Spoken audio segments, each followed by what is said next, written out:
Rakkety Tam, chapter 38. Alright, here we go. Still dark when Durgi awakened, swimming through the black sea of senselessness into a world of pain. The black of his skull throbbed in the massive headache. The sturdy Highlander could neither move nor cry out. Something scratched against his football, opening one eye slowly. He craned his head and gazed down. He bound the tight all paws. His neck and chest was to a stake. He was driven into the ground. The white fox and the ermine were hitting boughs and branches and twigs and dried ferns all about him. The fox saw Doogie's head move, checking the filthy gag to make sure it's secure around the Highlander's mouth. The fox called out in a hoarse whisper, "Mighty one, the captive wakens!" Doogie opened both eyes. Huh? The gloom, he saw Gulo the savage sitting in front of him. Doogie swallowed hard.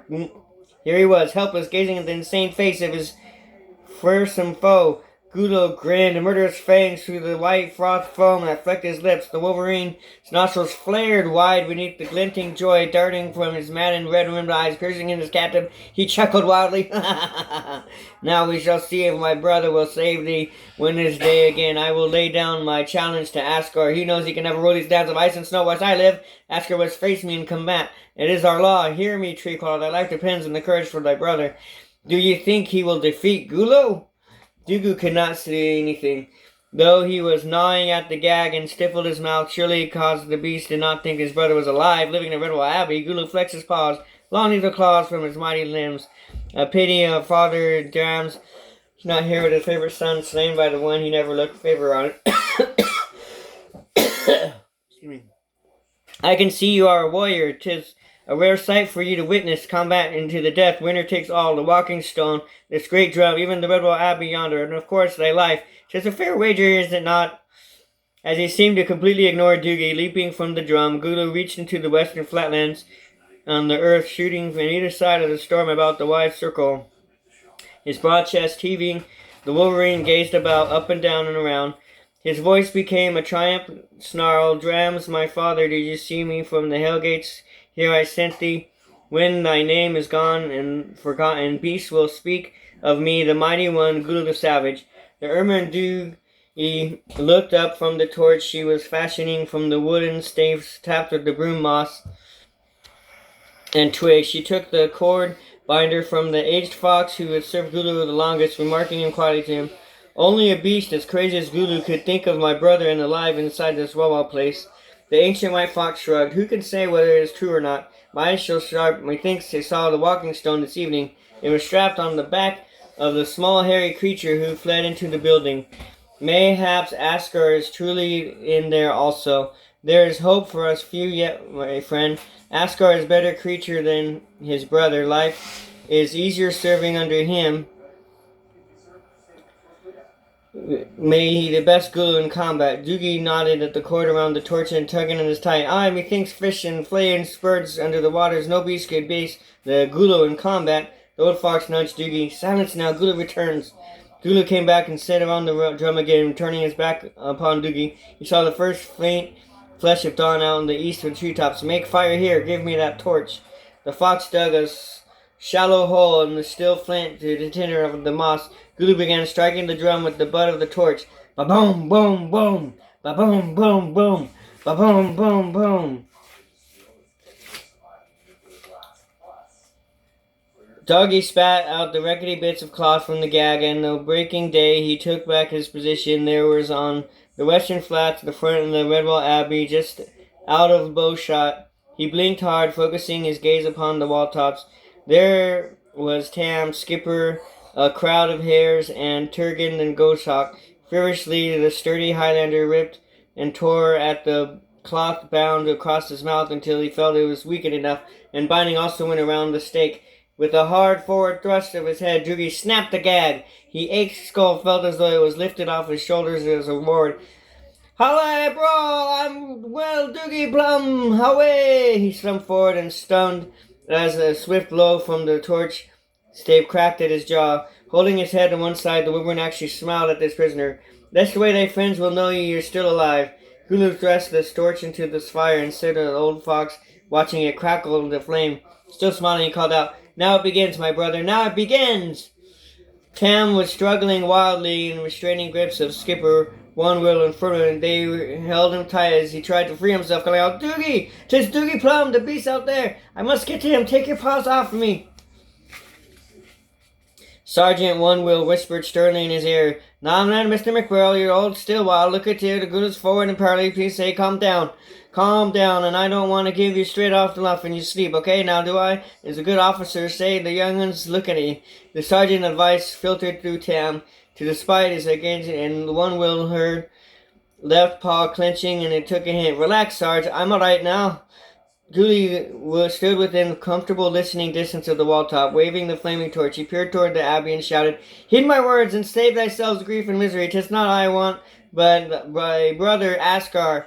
Do you hear me? Skipper stood forward on the voices. We hear you, Gulu. Do you? No, you hear me. There's ain't no beast called Ascar at this abbey. You must be mad and think we take that brother of yours inside our gates. Gulu laughed, turning hither and thither as he thought he was consulting orders. Mad? Nah, water dog. Is thee mad? I know thou art sheltering Ascar in your walking stone. I mean no harm to ye, but this is none of thy business. 'Tis a blood feud. You must send out my brother and the stone. I will meet him in combat, 1-on-1. The life of one other out there depends upon it. Paw was spit on hilt. Captain Dermot Ferdinand came to the battlements. And if we don't, the Wolverine brandished the lighted torch. Then I'll burn thy comrade yonder drum also. Ferdinand curled his lip distastefully. About what about to expect scum like you. But listen to me, Ladybug. Listen to me, Ladybug. If thy eyes and me blinking head, and I can see that the beast best you can put in a field amounts of only 6 vermin, there's about 30 times the number in here. All true blue and fighting fit. What's to stop us charging out there and making short work of you? Tell me that, sir. Gulu scoffed and showing his fangs cold and sneer. Numbers mean nothing to me. I'm Gulu the Savage. I carry no weapons. The mighty one could slay any 10 of you with just tooth in them. By fire can slay thy friends slow and painfully. I can also destroy the drum which I took from the Long Ears. Then if you don't send out my brother, fire may destroy the doors of this place, and I will come in and get him. So what do you think of that? Whisk, Ferdinand, and Gulu were talking. Tam had been cudgeling his brains for a solution, but unknown words kept running through his mind. Save my abbey, thou art the warrior chosen. At first he thought it was only tiredness and standing on the watch all night, but then he blinked his eyes and he shook his head at clear. Bright lights blossomed throughout Tam's senses, and for a brief moment he saw the speaker. It was Martin the warrior, whose sword he was carrying. Suddenly he wrenched himself from the restraining paws of his friends and strode to the battlement edge. As he pointed a paw at the Wolverine, Tam's voice rang out clear as a bell. Son of drams, thou art... 'Twas I, thou art looking for a dead beast. It was I who slayed thy brother. 'Tis me you want to meet. Gulu stared long at the hard figure at the wall top. What foolishness is this? You say my brother is dead and slain by thee? The borderer clenched his paws across his heart. Aye, 'twas me, Rakkety Tam Ch, and I'll prove it to thee. Tam whispered briefly, and Sergeant One Will, who saluted and then shot off like an arrow toward the abbey. Gulu shook his head. Huge head. No beast can kill a Wolverine in combat. We rule the lands of ice and snow beyond the cold seas. Tam nodded in a bulk in the abbey behind him. This is where I rule. Do you think this place could be held by a fool? Ha! Thy brother did, and he paid dearly for it. I am the warrior of Redwall and his champion. I stand against any beast, and none has ever defeated me. Gulu the Savage, eh? More like Gulu the Fool. Look upon this. One Will arrived, panting, as he thrust rock bottom into Tam's outstretched paw. Tam held the little tortoise up with Gulu's view of addressing him. If I do not slay Oscar, then how did I get this? Gulu stood dumbfounded, knowing that if his brother were alive, he would never have parted with the walking stone. The borderer's stern tones brought Gulu back to reality. When the sun stands at its height, I will meet thee out there in the flatlands. 6 will come with me to watch their vermin, lest they try to play me false. Harm one of hair of my comrade before then, and we will charge out there and overwhelm you. Go now, I have spoken. Silence reigned all along the ramparts as the Wolverine shuffled off. Armel grasped Tam's paw as he pleaded with him. Oh, you're not really going to fight that monster, are you? Tam freed his paw lightly and patted hers. Well, of course I am. You can't boss me out of this one, sister, and I'm the only solution for the problem, you see. Ferdinand muttered on the side of his mouth. May I offer my service, Mr. McBarrel? Likely you'll need a little help with that flesh-eating murderer, what? Tam shook his head. No thanks, Captain. I've got all the help any beast need. The word and the sword of Martin the Warrior, and it's good enough? Isn't that good enough? Skipper gave Tam a pat on the back, which almost knocked him over. It's good enough for me, mate. Sergeant Wunwer saluted. Excuse me, sir, but what did it be doing while this combat's going on? Tam took his dirk and surgeon plane and placed them on the walkway along Martin's sword. Just bring me my shield, Sarge, then leave me alone up here. In time comes, I'd like you and Captain and Skipper Turger, Lance Jack, Ferdinand to go out with me. Abbot Humbles stood at the top of the dormitory windows with Almerl, Skipper Formoy Bruffy at his side. They had a fine view of western flats, shimmer gently in the warmth of the high summer, brilliant with the perfection of the yellow and cream pennycress, white clover, red verlicon, and patches of burnt rose. It would have been pretty picture had it not been for the presence of Gulu and his 6 vermin standing guard at the light torches over the prisoner, bound to the stakes surrounded by kindling material. Humble stared at the dark, bulky Wolverine, whose power and might seemed to dominate all about him. Let's hope fortune favors Tam today. Armor caught the note of doubt in the old Hadtog voice. It's not fair, Father. I know Tam is a true warrior, but no single creature could have faced that horrible monster. Forbrold Bruffy took his bubbly head. Oh, I agree with me, Missy, but them says almost were and me love in the war. But ain't that right, Skip? The otter chieftain leaned on his honor. That's what I say, matey, and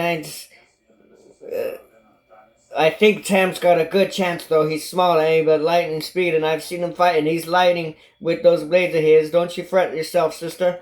Armor climbed up and sat on the stat by the otter. I hope you're right, sir. She looked down to the wall top where she could see Tam. He was sitting with his back to them, readying his weapons. Amel listened to the rasp of steel and stone as the warrior honed his blades, and when he had finished, Tam a soft cloth and dipped in a paste of wood ash, dampening with the sprinkling of water. What's he doing now? Captain Foreman said he just came off the dormitory, came to the window to see what Tam was doing. Burnishing his blades. Sister gave him a jolly good old polishing. What? Don't matter whether a chap's a cook, a farmer, or a warrior, ma'am. Every trade has his tools, you know, and if one's blinking good at his business, he cares for his implements. I say, just look at McBurrow working on the shield of his. He's got the flippin' thing glittering. Armel and Ferdinand blinked at the glint of the sunlight which flashed through the window as Tam moved the shield. The captain nodded in admiration. Well done, chap. What? That's the stuff. Nothing like a smarty presented warrior marching off to meet the rascally foe. Apparently accounts it, don't you know? Armel watched Tam laboring away under the bright sun. I suppose they do. I've never thought about it really. Ferdinand warned to the subject. Oh yes, sister. When I was a young recruit of Sir Mastertron, we had the drill sergeant. Real stickler he was. All he knew, buck unpolished, night and day. He was a messmate named old Flopscuttle, as I recall. Well, it seems one day the sword was a mite dusty on parade. By the left, that sergeant gave him right old dressing down, the poor blow quivering in his fur.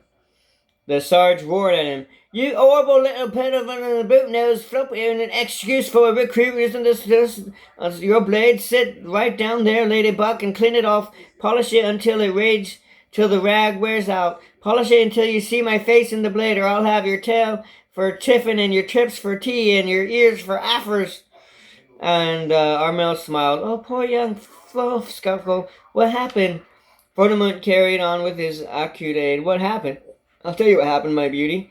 The marches, the sergeant, Stephen Flopscuttle, was sitting in the middle of the blinking parade ground, polishing away like the clappers at his sword. Of course, the Sarge forgets all about the incident, doesn't he? Comes to midnight, and the Bernadette's coming out to the mess hall, way back to quarters. The old boy's crossing the parade ground when he sees the young Flopscuttle still scuffling and polishing away with fury at his flippin' sword. I tell you, miss, the sword was shining like the bloomin' sun on a summer morn. The brigadier stops to admire and says, I tell you, young'un, that's the shiniest sword I've ever seen. Top marks, Flopscuttle. Come on now, to your bed, it's after midnight. But Flopscuttle just kept polishing and confronted the sword, says to brag, I finally can't, sir. The sergeant said I got to polish the sword until I can see his face in it. But I polished and polished, sir, and I still can't see the blinking sergeant's face in it. Wasn't that the brightest star in the sky, that young Flopscuttle? What?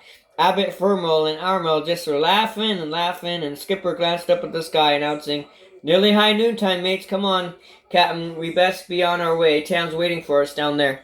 All right, next week we're going to do Chapter 39, where the squirrel fights the Wolverine.